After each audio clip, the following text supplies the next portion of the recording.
Welcome to my channel. Life is beautiful. How the Tiger Got His Stripes. A long time ago, when animals still had the power of speech, a white, stripeless tiger crept to the edge of the jungle and looked out at the paddy fields where the rice grew.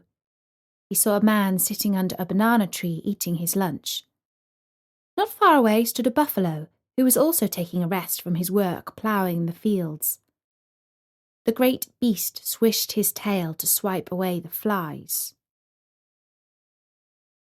The tiger crept forward on his belly, using his powerful arms to pull himself through the grass, and when he was just behind the buffalo, he whispered, "Do not be afraid.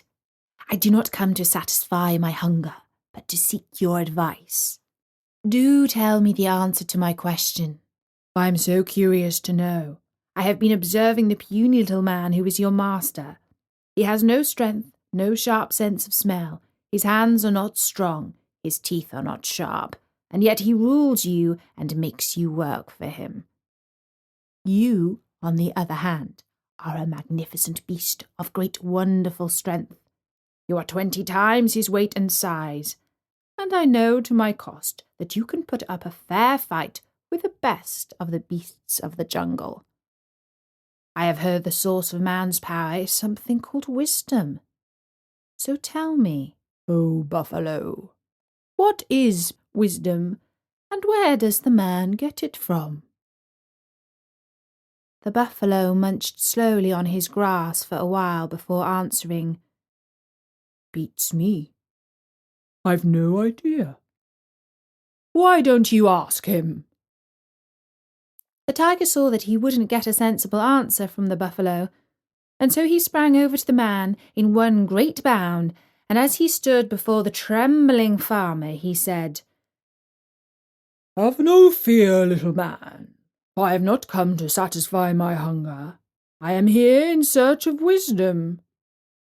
Do answer my question, please, for it perplexes me.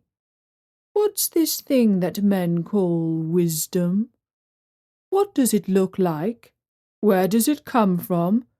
Will you not share some of it with me?" The man wiped the sweat of fear from his forehead and said as calmly as he could, "Wisdom is very precious. Must I really give some of it to you?" "The choice is yours," said the tiger. "But do you hear that sound? It is my stomach rumbling. I have not slept or eaten for 3 days. So perplexed have I been by this question that I am now starting to feel like I could do with a bite to eat." And the man could indeed hear a low rumbling sound. He replied to the tiger, "Well, of course, I will gladly share my wisdom with you. But I am afraid I have left it at home today. I must go and fetch it for you. If you come back with me, I am afraid the villagers will take fright. Will you wait here a while?" The tiger walked around the man menacingly before giving his reply. "I will wait. But be sure to come back, or I will visit you in your field again tomorrow, and next time I might be more hungry than inquisitive." The man started to walk out of the field, but he had only taken a few steps when he turned back and said, "Please forgive me. I am troubled by the thought of leaving a hungry tiger here with my animals. Will you let me tie you to this tree while I am away fetching the wisdom? That way my fears will be at rest." The tiger was afraid that the man would change his mind about sharing his wisdom. He thought of the great power that only little wisdom would give, how with his strength and with just a little of man's wisdom, he would rule every creature that walked, slithered, swam, or flew across the world. He wanted this prize so much that he agreed to let the man coil a rope round his body and his legs and tie him to the trunk of the banana tree. A little later, the man returned to the field with his 3 sons. Each carried armfuls of dry straw. "Here, I have kept my side of the bargain. I have brought you wisdom, said the man. And he and his sons laid the straw on the ground beneath the tiger. Then the man set a light to it. Bright orange flames leapt up and burnt the tiger.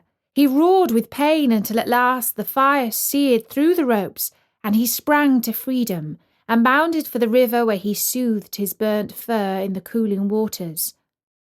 In time, the wounds of the tiger healed, but for evermore his body bore orange stripes where the flames had burned him, and black ones where the ropes had bound him. And that's the story of how the tiger got his stripes. Thanks for watching, and please subscribe.